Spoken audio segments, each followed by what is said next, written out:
வாழ்க்கை என்னும் பாதையில் பல வழிகள் இருக்குங்க.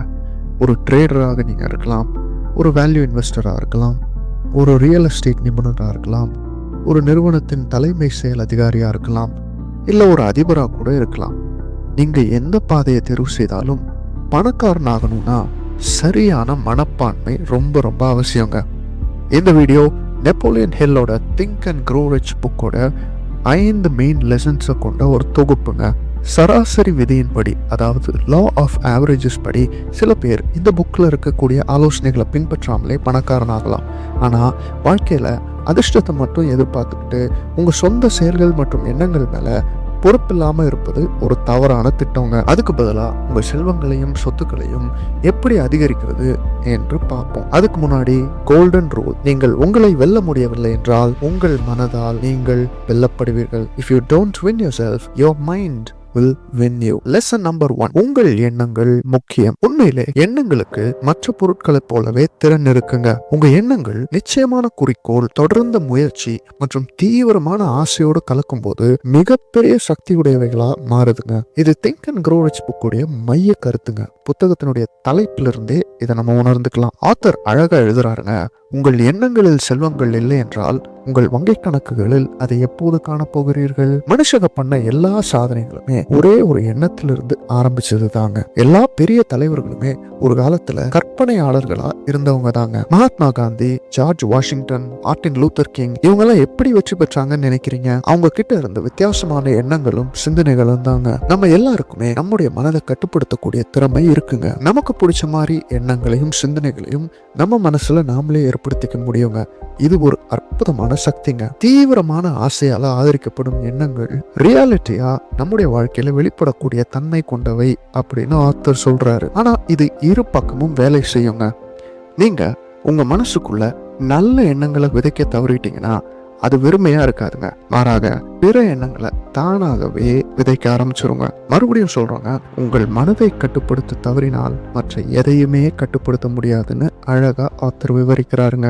லெசன் நம்பர் 2: தீவிரமான ஆசை. பல ஆண்டுகளுக்கு முன்னாடி ஒரு பெரிய ராஜா தன்னை விட பலமான நாட்டை எதிர்க்கிறதுக்காக தன்னுடைய படைகளை அந்த நாட்டுக்கு கொண்டு போனாருங்க. அந்த நாட்டுக்கு போய் அங்க சென்று சேர்ந்த பிறகு அவங்க பயணம் பண்ணி வந்த எல்லா கப்பல்களையும் எரிச்சு போட உத்தரவிட்டாருங்க. அவங்க எல்லா கப்பல்களையும் நெருப்பு வச்சு எரிச்சனால திரும்பி போறதுக்கு வழியே கிடையாதுங்கிற ஒரு நிலைமைக்கு வந்தாங்க. கடைசியில அந்த போரின் முடிவுல அவங்கள விட பலமான அந்த எதிரி நாட்டை அவங்க ஈஸியா ஜெயிச்சாங்க. இதுல இருந்து ஆத்தர் என்ன சொல்றாருன்னா, தீவிரமான ஒரு ஆசை எல்லாருக்கும் இருக்கணுங்க. நீங்க சும்மா போய் ஒரு 100 பேர்த்துக்கிட்ட உங்களுக்கு என்ன வேணும் அப்படின்னு கேட்டு பாருங்க. அதுல பாதி பேருக்கு என்ன வேணும்னு தெளிவான ஒரு பதில் சொல்ல தெரியாதுங்க. அதுல சில பேர்கிட்ட நீங்க கொஞ்சம் பொறுமையா கேட்டீங்கன்னா அவங்க எனக்கு பணம் வேணும், புகழ் வேணும், பாதுகாப்பு வேணும் போன்ற சில விருப்பங்களை மட்டும் சொல்லுவாங்க. ஆனா ஆத்தர் சொல்றாருங்க, இந்த பிரபஞ்சம் பொதுவாக கூறப்படும் விருப்பங்களுக்கு பதிலளிக்காது, தீவிரமான ஆசைக்கும் தெளிவான திட்டத்திற்கும் பதிலளிக்கும் அப்படின்னு சொல்றாருங்க. ஒருவன் தன்னுடைய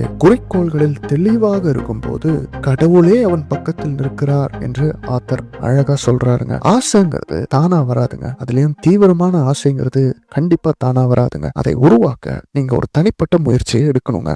உதாரணத்துக்கு, அதிகமான பணம் சம்பாதிக்கணும் அப்படின்னு ஒரு ஆசை உங்களுக்குள்ள இருக்குன்னு வச்சுக்கோங்க. அந்த ஆசைய ஒரு ரியாலிட்டியில, ஒரு நிஜத்திற்கு நீங்க எப்படி கொண்டு வருவீங்க அப்படின்னு கேட்டீங்கன்னா, ஒரு 6 படிகள், 6 ஸ்டெப்ஸை இந்த புக்ல ஆத்தர் நமக்கு சொல்லித்தராருங்க. அது என்னன்னா, முதல் படி, உங்கள் மனதில் சரியான ஒரு தொகையை நிர்ணயிங்கள். 2வது, அந்த தொகையை பெற நீங்கள் எதை இழக்கப் போகிறீர்கள் என்று தீர்மானிங்க. 3வது, எந்த தேதிக்குள்ள அந்த பணத்தை நான் பெற்றுக்கொள்ள போறேன்னு நிர்ணயம் பண்ணுங்க. 4வது, அதை அடையக்கூடிய ஒரு திட்டத்தை உருவாக்கி அதை உடனே செயல்படுத்த தொடங்குங்க. 5வது, முதல் 4 படிகளையும் ஒரு பேப்பர்ல தெளிவா எழுதுங்க. 6வது படி, அதை தினமும் 2 முறை காலையிலும் இரவுலையும் சத்தமா படியுங்க. இந்த முறைக்கு பேரு ஆட்டோ சஜஷன். லெசன் நம்பர் 3: ஒடுக்க முடியாத சக்தியாக மாறுங்கள். புகழ்பெற்ற அமெரிக்க தொழிலதிபர் ஹென்ரி ஃபோர்ட் தன்னுடைய என்ஜினியர்களை பார்த்து கூறினார், 4 சிலிண்டர் மோட்டர்களை விட்டுட்டு புதுசா 7 சிலிண்டர் மோட்டர்களை நம்ம உருவாக்கணும் அப்படின்னு சொன்னாருங்க. அதுக்கு அந்த என்ஜினியர்ஸ் இருந்துட்டு, அதெல்லாம் முடியாது சார், இது வரைக்கும் 7 சிலிண்டர் மோட்டர்களை யாருமே உருவாக்குனது இல்லை அப்படின்னு சொன்னாங்க. அதுக்கு பதிலளிச்ச ஃபோர்ட், கண்டிப்பா முடியும், நம்மளால செய்ய முடியும், முயற்சி பண்ணுங்க அப்படின்னு சொன்னாரு. பல மாசங்கள் ரிசர்ச் பண்ணி வேலை செஞ்சு கடைசியில் அந்த டீமால் அது முடியல. ஃபார்டு கிட்ட வந்து சொன்னாங்க, ஐயா நாங்கள் இவ்வளவோ முயற்சி பண்ணோம், இவ்வளவோ ட்ரை பண்ணோம், பேப்பர்ஸ் எல்லாம் இங்கே வச்சிருக்கிறோம், எங்களால் முடியலை அப்படின்னு சொன்னாங்க. அதற்கு பதிலளித்த ஃபார்டு, எனக்கு 7 சிலிண்டர் என்ஜின் கண்டிப்பாக வேணும், போய் மறுபடியும் முயற்சி பண்ணுங்க அப்படின்னு சொன்னார். சில மாசங்கள் கழிச்சு அதே இன்ஜினியர்ஸ் வந்து சந்தோஷத்தோட அவரிடத்துல சொன்னாங்க, சார் நீங்க எதிர்பார்த்த மாதிரியே 7 சிலிண்டர் என்ஜினை நாங்கள் கண்டுபிடிச்சிட்டோம். ஆத்தர் அழகா சொல்றாருங்க, நாம் தோல்வி அடைந்து விட்டோம் என்று நாம் ஏற்றுக்கொள்ளும் முறை நாம் தோல்வி அடையவே மாட்டோம். தொடர் முயற்சிங்கிறது வெற்றிக்கு ரொம்ப இன்றியமையாததுங்க. இன்னொரு முத்தான கருத்தை சொல்றாருங்க, தொடர் முயற்சி என்னும் மனப்பான்மை இல்லாமல் வெற்றி பொதுவாக யாருக்குமே கிடைக்காது அப்படின்னு நெப்போலியன் ஹில் சொல்றாருங்க. சில பேர் ரொம்ப எளிதாக ஈஸியாக வெற்றி பெற மாதிரி நமக்கு தெரியலாம், ஆனா அது உண்மை இல்லைங்க. நம்ம வச்சிருக்கிற திட்டத்துல நிலைத்திருந்தாதான் வெற்றி பெற முடியும். விட்டு கிடக்கிறவங்க ஒருபோதும் வெற்றி பெற மாட்டார்கள், வெற்றி பெறுகிறவர்கள் ஒருபோதும் விட்டு கொடுக்க மாட்டார்கள் என்று ஆத்தர் சொல்றாருங்க. Lesson number 4, the transmutation of sexual energy, அதாவது பாலுறவு சக்தியின் மாற்றம். ஆத்தர் சொல்றாருங்க, ஒரு மனிதன் செக்ஷுவல் எனர்ஜியை வளர்த்து கொண்டு அதை சிறந்த சாதனைகளுக்கு உரியதாய் மாற்றும் போது அவன் எவரும் முன்பே அடையாத உயரங்களை எட்ட முடியும் அப்படின்னு சொல்றாருங்க. புக்ல இருக்கக்கூடிய முக்கியமான பாடத்துல ஒரு பாடம் இதுதாங்க. அதாவது இயற்கையாக மனிதர்களுக்குள்ள இருக்கக்கூடிய இந்த பெரும் உந்துதலாகிய இந்த செக்ஷுவல் எனர்ஜியை பணம், சாதனை, பிரபலம் போன்ற உயர நோக்கங்களுக்கு நம்ம திருப்பி விடணுங்க. பல சிறந்த தலைவர்கள், விஞ்ஞானிகள், கலைஞர்கள் எல்லாருமே இந்த சக்தியை மாற்றி பயன்படுத்தியவர்கள் தாங்க. ரொம்ப சிம்பிளா சொல்லணும்னா, உங்களுடைய உள்ளுணர்வுகளை உன்னதமான குறிக்கோள்களுக்காக வழி நடத்துங்கள் அப்படின்னு ஆத்தர் சொல்றாருங்க. பெரும்பாலான ஆண்கள் 40 வயசுக்கு பிறகுதான் பெரிய சாதனைகளை செய்வார்கள். ஏன் அப்படின்னு கேட்டீங்கன்னா, தங்களுடைய சக்தியை சரியான வழியில திசை திருப்ப அப்பதான் கற்றுக்கொள்ளுறாங்க. இதை நீங்க உணர்ந்து செயல்படுத்திட்டீங்கன்னா உங்க முன்னேற்றத்துக்கு ஒரு மாபெரும் வேகம் கண்டிப்பா கிடைக்குங்க. லெசன் நம்பர் 5, இலக்கை அடைந்து விட்டோம் என்று நம்புங்கள். நீங்க ஒரு இலக்கை அடையணும்னு நினைச்சீங்கன்னா அதை உங்க மனசுல ஏற்கனவே அடைந்து விட்டேன் என்று நம்ப ஆரம்பிங்க.